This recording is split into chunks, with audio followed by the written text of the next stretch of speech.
Hey, it's Similolu here, and in this video I'm going to go over 12 trading terminology that I wish I had known when I started off as a new trader. Back then, my mentor suggested I join a Twitter group, which I did. But I might as well have joined a foreign language group because I didn't understand most of what was being tweeted on that group. It took me a few weeks to months to figure out what different terminology meant. Now, a video like this would have come in so useful for me back then, but eventually I did get the hang of the various terminology. Now, if you have been stumbling over a lot of these various terms, then you've come to the right video. So with all said and done, let's get right into it.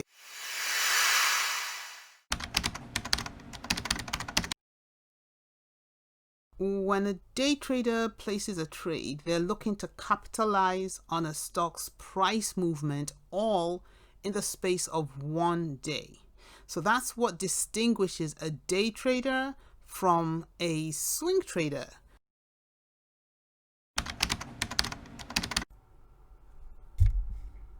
A swing trader, however, is looking to make his profits over the course of a couple of days. Hence the term swing, as in entering into a trade on the one day and swinging it into another day, and that could equally be over a couple of days.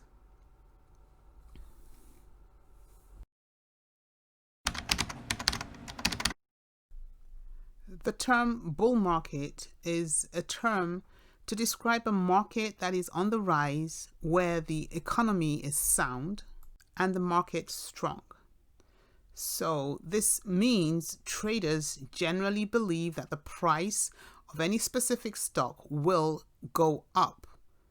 The fact that they know it'll go up, they buy, and the more buying pressure there is, the higher the prices go. This is what would be called a bull market.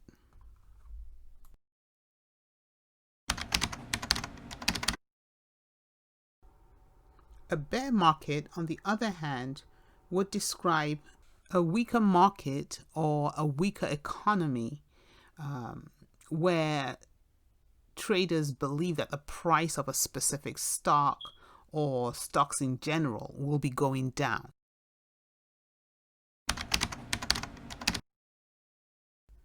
Trading equities is another name for trading stocks, and it refers to the ownership of shares in a publicly traded company.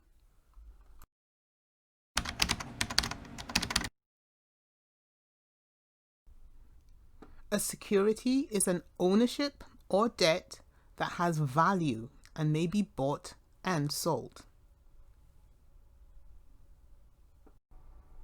So a stock is just a type of security, and the word security and stock can be used interchangeably.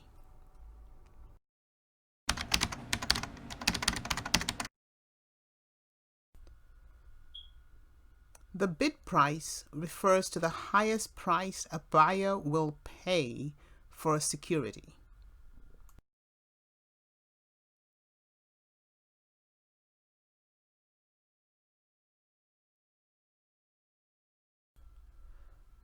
The ask price, on the other hand, refers to the lowest price a seller will sell a security. Typically, the ask price is always going to be higher than the bid price. The difference between these two figures is called the spread, which is the profit that the platform will receive for hosting the trades.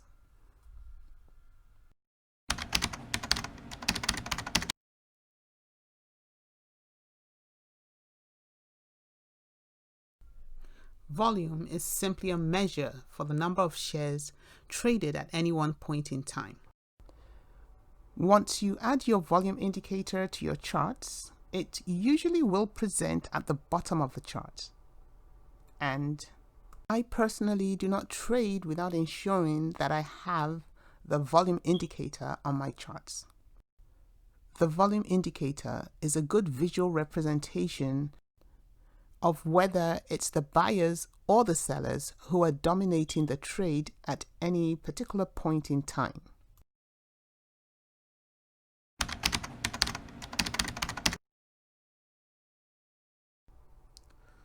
Volatility is basically the price change of a security over a period of time, and it determines its stability. If the price stays relatively stable, then the security has low volatility. If, however, the price moves erratically and has rapid increases and dramatic falls, then it's considered a highly volatile security.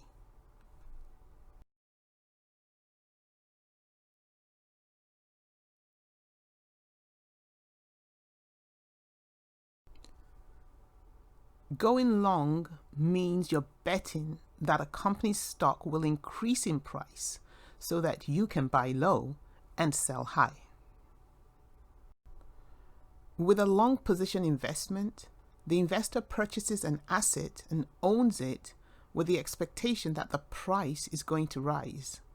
This investor normally has no plan to sell the security in the near future.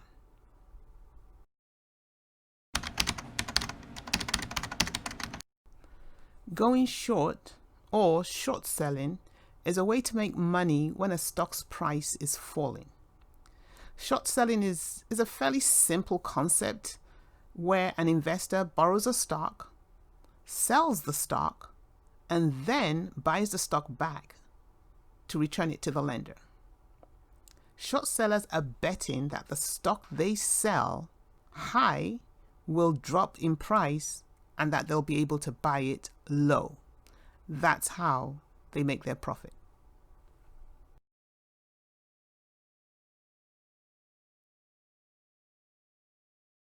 So that's all, folks. I hope you found some merit in this video, and if you have, the only thing I ask you do in return is that you hit that like button and comment below, even if it's just to say hi. It does help small channels like mine do a little better on YouTube. Share with your friends and family. Subscribe if you haven't already, but most importantly, don't forget to hit that bell, because that informs you of my videos as soon as I've uploaded them. And I'll meet you in the next video.